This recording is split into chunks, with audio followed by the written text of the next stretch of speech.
Hello and welcome back. This is part 17 of my tutorial series showing you how to make your own cartoon from start to finish with Toon Boom Harmony Premium. In the previous videos we've been building this character rig, so if that's something you're interested in, feel free to check out those videos. But if you're only interested in animation, well, you're in the right place, because this is going to be part 1 of the animation phase of this tutorial series, covering some animation basics in Toon Boom Harmony.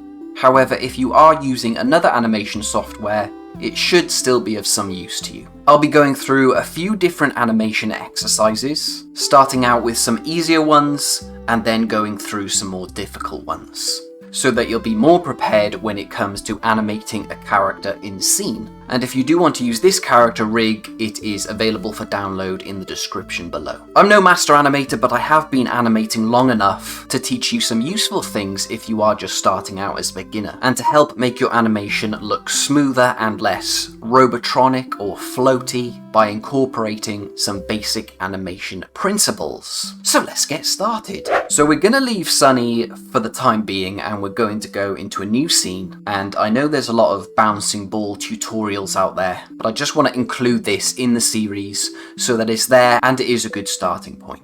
So we are going to make a new drawing. We've got this drawing here, and I'm just going to simply make a ball. So we'll select our ellipse tool, going to hold Shift and Alt, and I'm just going to fill it in blue. I've mentioned these settings before, but just as a refresh, the settings that we're using: stop motion keyframes, default separate position for pegs, focus on mouse enter, default pass-through composite, and on the advanced tab, element node animate using animation tools is off. So animate using animate tools is off. It just means that the drawing can't be keyframed, and just the peg is going to be keyframed, because that's where all of our animation information is going to be. So let's select our drawing, press Ctrl P. So let's put our pivot in the correct place. So we're going to come up to the rotate tool up here. This will allow us to move the pivot, and we can just put it in the center like that. So the first thing we're going to do something really basic. We're just going to have this ball go from left to right.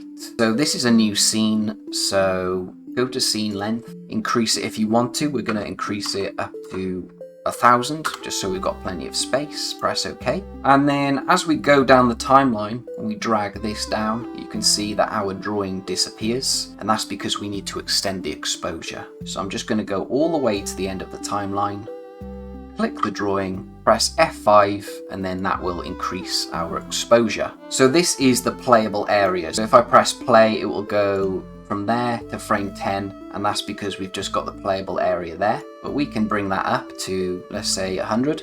Or if you don't want to drag it, you can click that frame and just click this stop button here, and that will automatically do it for you. So let's start on frame 1, and we're just going to take our ball and we can drag it over here, and you can see that has automatically created a keyframe on the drawing peg. So if I go to frame 20, for example, and I move it, it will create that keyframe automatically for us. So on the next keyframe, I can just place it over there like that. But if you want it level with the previous position, you can just click it, hold Shift, and then drag it over like that. And that will lock it onto the horizontal axes.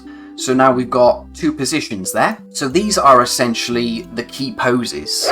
Key poses refer to the most significant and important poses in a sequence. They serve as a roadmap for the animation process, helping the animator plan out the overall timing and flow of the movement. So key poses would be used for everything. It can be just a ball moving from left to right, but it would also apply to a character. So if I had a character throwing a ball, for example, one key pose could be them standing like this, another key pose would be them throwing it, another key pose would be at the end of their throw, etc. So we always want to start out with the key poses and then go from there. So we've got our key poses now, however, the timing isn't correct, so we need to space out these keyframes. So what we can do is we can drag it over, or we can press Ctrl C, Ctrl V, but then we would have to delete that keyframe by pressing F7. So F6 is to create a keyframe, F7 is to delete a keyframe. You could also go onto the verse keyframe, and if you hold shift and then press plus, it will move all of those keyframes down the timeline, which can be really useful. And if you press minus, that will bring it back up. And this is called blocking. Blocking is a technique in which key poses are created to establish timing and placement of characters and props in a given scene or shot.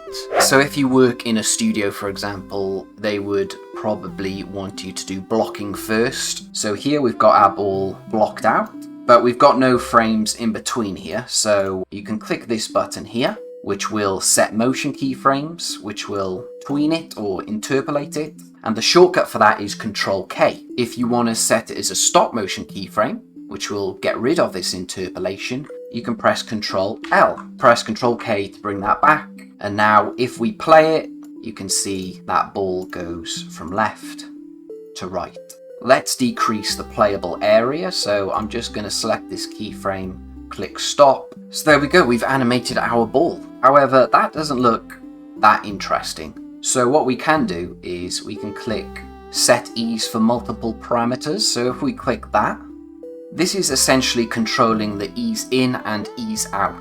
Easing refers to the gradual acceleration or deceleration of an object or character's movement. Easing can be used to add a sense of weight, momentum, and personality to an animation. So this is grayed out, and that's because there's nothing before that keyframe. So if we want this to move slowly as it's traveling from the left, we can type in a value up to 100 here. So let's just type in 30, apply.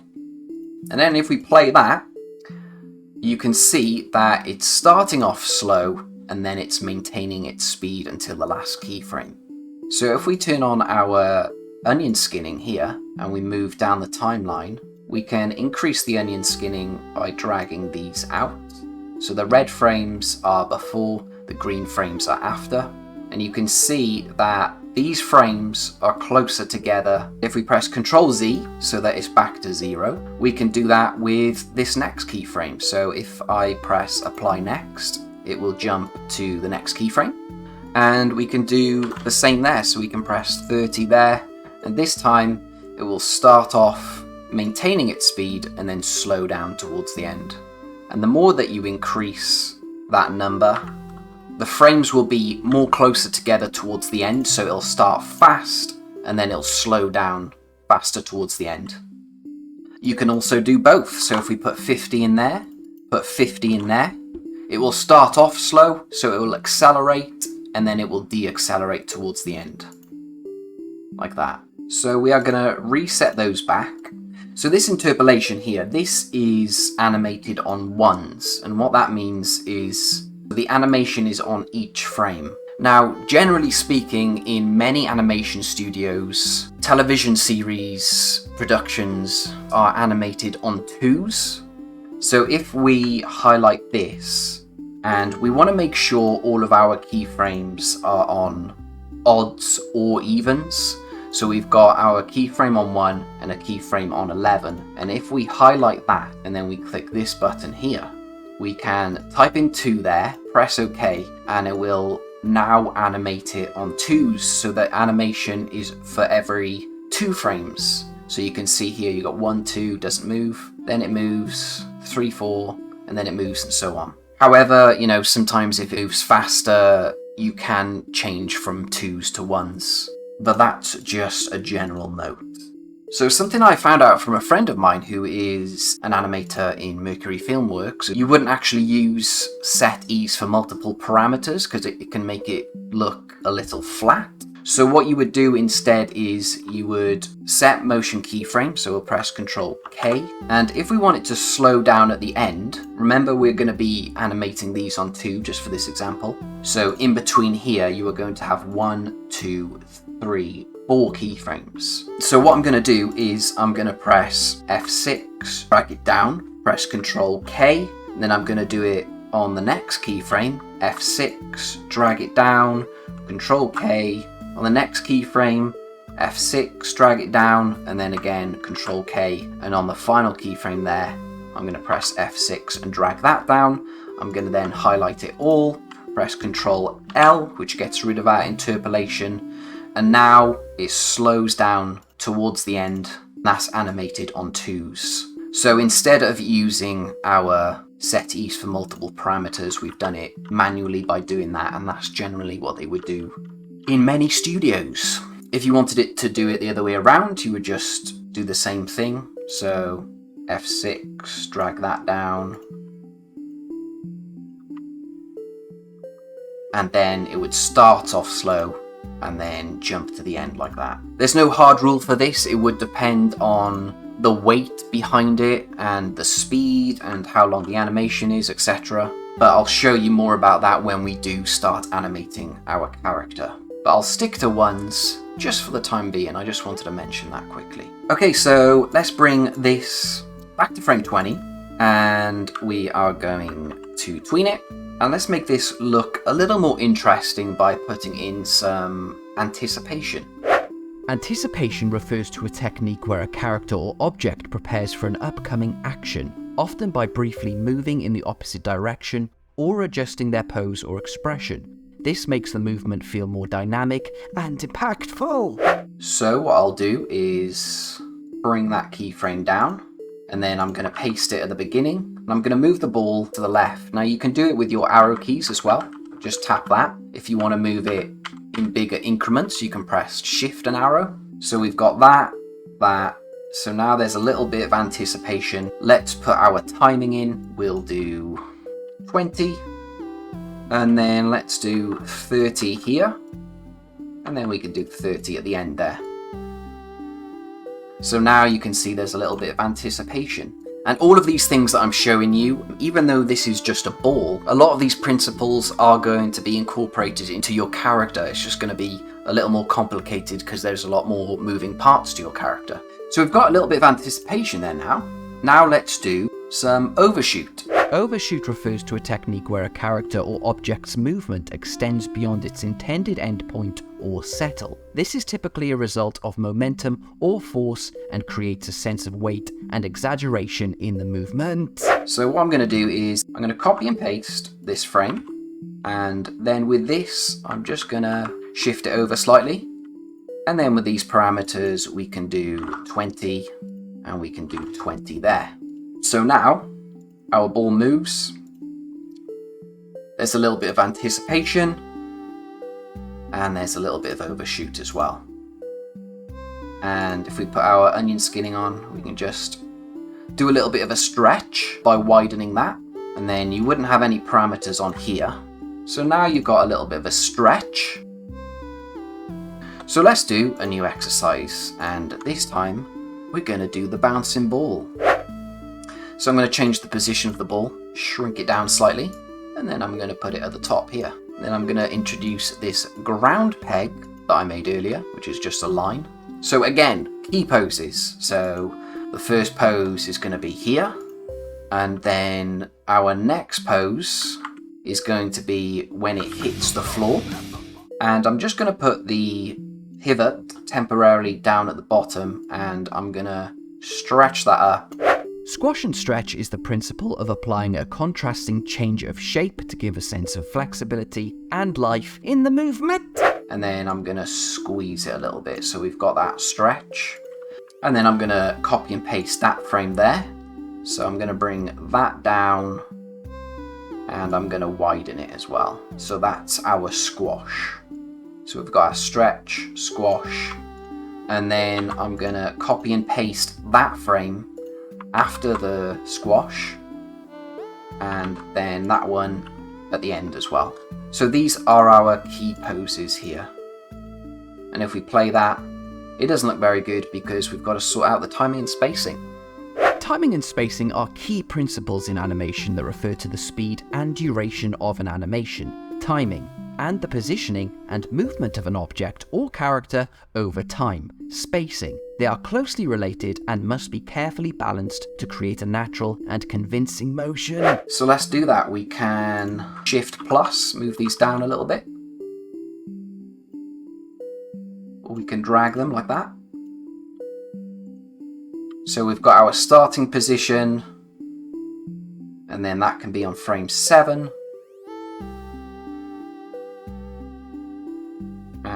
let's put it there.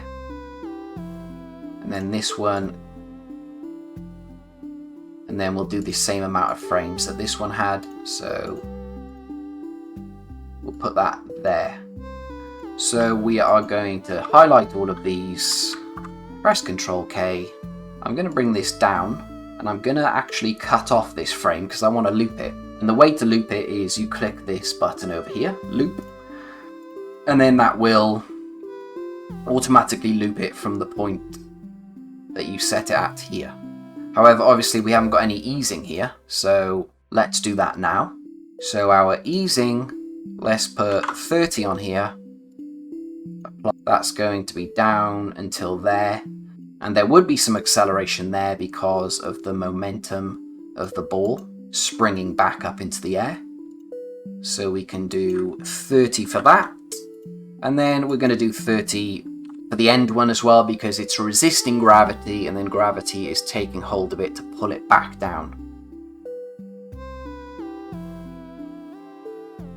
That's a little bit too slow for me coming up, so we could try increasing this to 50 and increasing this to 50, see how that looks. There we go, that looks a bit better. And we could try putting a little bit of easing on this squash actually, so if we do 20 and 20.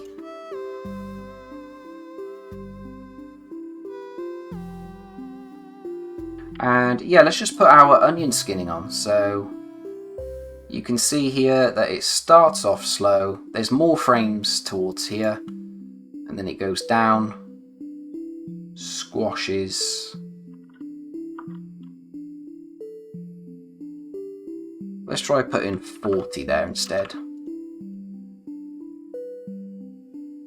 One bouncing ball done. Hi guys, just a reminder that if you are finding these videos helpful, please consider subscribing. Over 60% of the views are from people who aren't subscribing. I'd really appreciate it and it really helps out me and the channel. Thank you, bye now! And for the third animation exercise, we are going to have him do a full body turnaround. So we're going to start here and then he's going to end up here. So when you are animating and he turns around, you don't want him to suddenly just flip positions because that just doesn't look natural. So we're going to put some key poses in here. So I'm just going to drag this out. Our first key pose is going to be the anticipation of the turn. So he's going to be essentially crouching down. So to do that, I am going to take the upper body and I'm just going to bring it down and rotate it. And I'm just going to move that body to the left as well. And then with this leg, this is going to be the leading leg. So if we bring that key pose next to it, just so we can compare, and then we take this leg, we want this leg to go to where this leg is here. We are going to do substitution number 1 for this foot. So yeah, I think that's a good place to be. Now with this leg, it does need to do a little bit of a crouch, so we can rotate that slightly.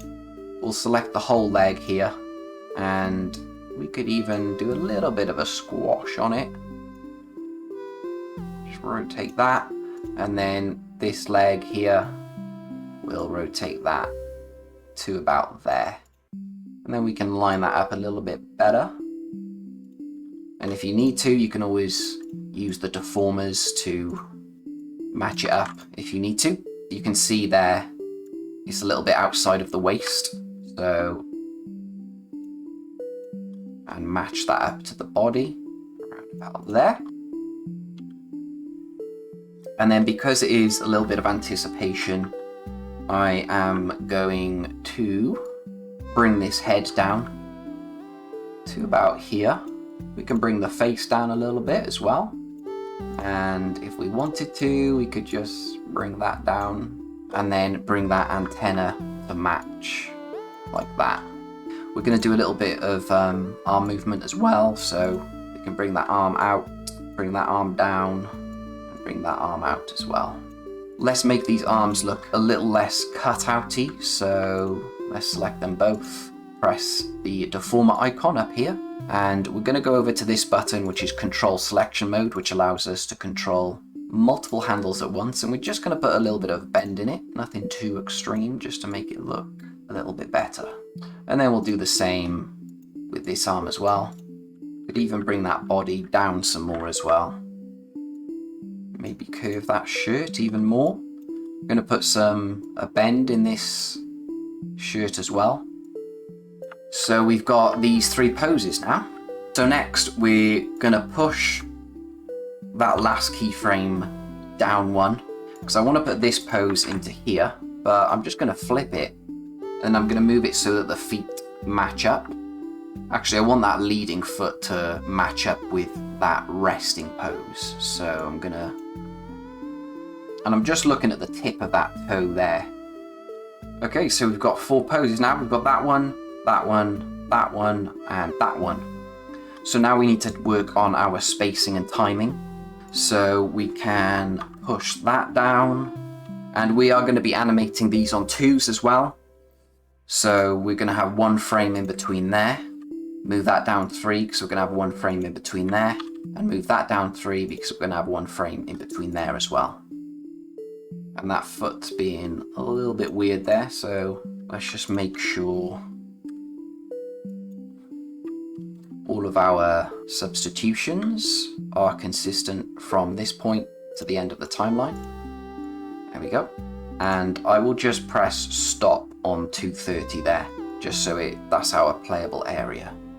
So we've got this, so now we need to figure out where the easing is going to be.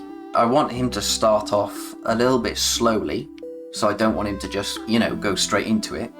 So just like we did in the earlier example, Control K to put in that motion keyframe. And then we're just going to use this tween to our advantage. So because we want the frames to be quite close together at the beginning, we're going to press F6 on that, and you can just, preview the movement just to see which ones you like. So you can press F6 on that and just drag that down.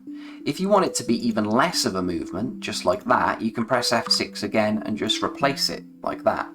So it's just all about, using that tween to find what movements you like. So it's never going to be a case of, oh, I've done my key poses, I'll tween them, and I'm done. Expect to do cleanup afterwards. So yeah, we've got our keyframe there, and then he goes into the anticipation, then he flips. I'm probably going to have the flip come in straight after that one.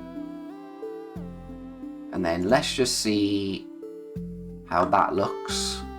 We'll use that keyframe there, and then just get rid of that motion tween. So at the moment, this is what we've got. So we're still not there. It still looks a bit jank. So with this last frame, I want him to come to a slower stop. So I'm going to push that frame down 2, and then I'm going to F6 this towards the end. Because before he was like suddenly halting, so I want a little bit more of an ease out on that one, so I'm going to F6 that, bring it down, because we're animating on 2, so everything needs to have a frame in between it. Let's see how that looks now. So that looks a little softer when he lands. But during this cleanup phase, we're going to do what's called follow through. Follow through refers to a short moment after the main action. It's the idea that parts of characters or elements might continue to move even after a motion is completed. And overlap. Overlapping action is when some parts of the body move at different rates than others. Some parts of the body will lead the action, and some parts will follow the main action. So with this frame here, also something worth mentioning is when things move, you want to have them move in arcs rather than straight lines. It looks a lot more fluid that way. And also, if you want to jump between keyframes instead of just the individual frames, you can press semicolon and the at button. I'm not sure if it's different on US keyboards, but that's what it is for me. So you can just jump in between these keyframes because it's going in a straight line from here to here. So I think if we just bring out this a little bit and I'm skewing it now, so all of this is skewed. I'm just using this arrow to bring it out. So he's there, comes down, he comes out a bit, and then he kind of goes back in. We can probably bring that in even more. So you can see he's coming out and then he's going back in. And then for the other frame, he's going in a straight line again, So we could bring this down a little bit as well. And you don't want to do this too much.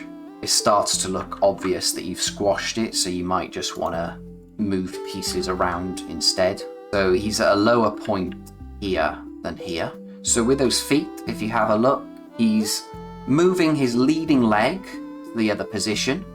That other foot is staying in the same place. And then once that foot has established its settled spot, then the other leg follows it and comes to a rest here.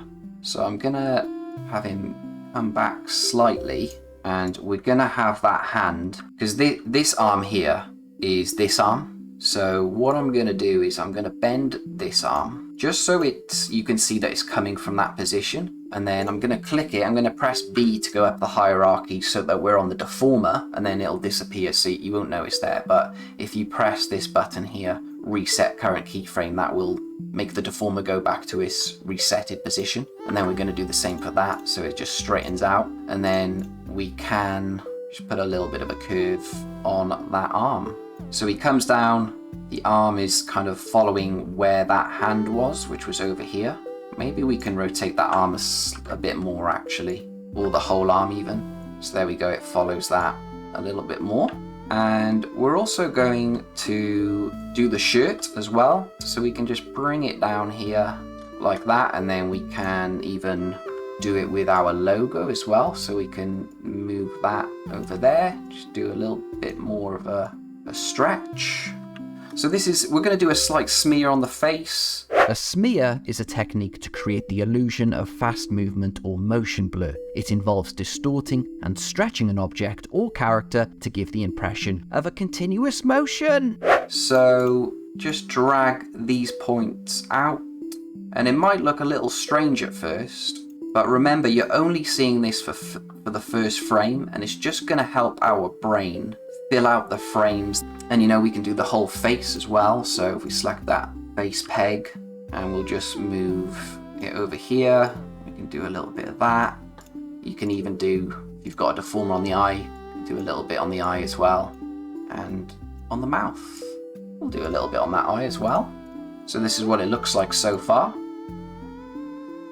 So he's looking a little bit stiff at the moment, so we do need to do those hands. I think I'm gonna bring that arm down because it is there. So yeah, let's just do that. Bring that arm out, and then I'll bend that down. And then again, just giving it a little bit of a bend. I give it a bit more of a bend actually. We can have that hand come back, and we'll do the same for that hand as well. So this is our overlap. So that hand is, dragging behind there. So there's a little bit of a snap with that arm there. So when you preview it, it goes like that. So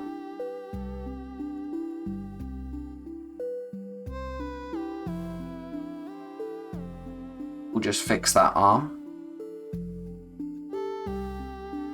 And then it comes to a settle. And then with this hand, I'm going to have it settle a little bit more as well. So we've got our onion skin on, you can see where that will end up. So what I'm going to do is I'm going to take that end frame, I'm just going to paste it again. So with this head, he's leaning forward like that, and then he comes up. I want that head to overlap. So I'm going to bring it down. Actually, I might bring the head and the neck down as well. So you can see that when he starts to come up, his head is kind of staying in that position a little bit, and then he's going to come up to his rested position. Actually, with that last frame, what we can do is I'm going to copy and paste that last frame again. He's going to have some overlap, but I want some follow through as well when he goes to his settled position, and we'll just have it slightly, just for one frame. So you can see there's a little bit of a difference there. I might move it. So let's have a look at what that head looks like. Those arms do settle quite quickly. So I think with these arms, I will just rotate them slightly, just so there's just a slight movement there. And then we can do the same with that arm, just so it rests a bit slower. Not bad, not bad. So yeah, just analyze each one of those frames. So I think with that smear, I might bring that head down slightly because the head position is over here, not over here. So we have done that arc. And I might even rotate or skew that slightly as well. Just see how that looks. Yeah, that's a little nicer. Okay, now that we've done that, we can move on to our facial expressions. And I'm also going to do this antenna next as well. So for the facial expressions, a lot of the time when you're doing reactions, it's a good idea to have the eyes closed when it's on the lowest point. So I'm going to close these eyes here. We'll choose this shape here, and then we'll have it closed up until here, I think.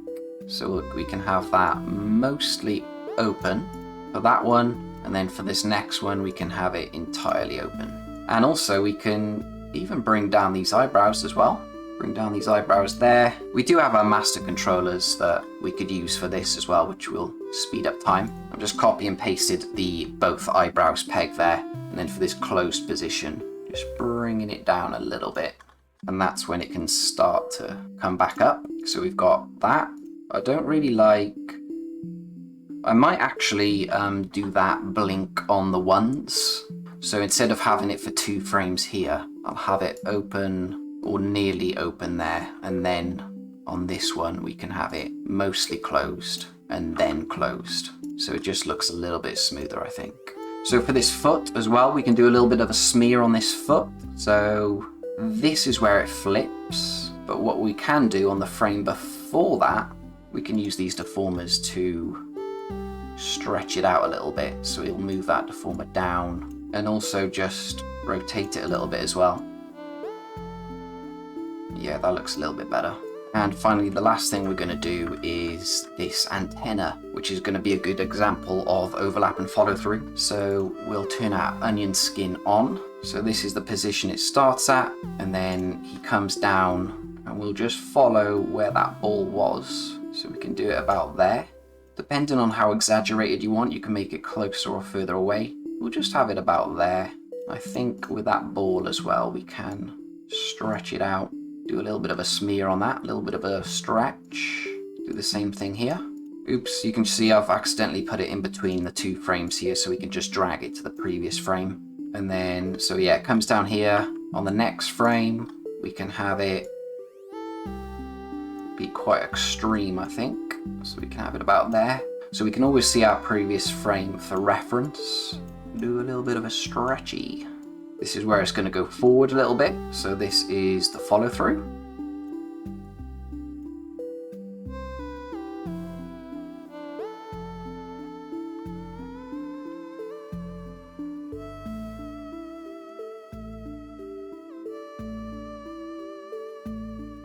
Snaps over.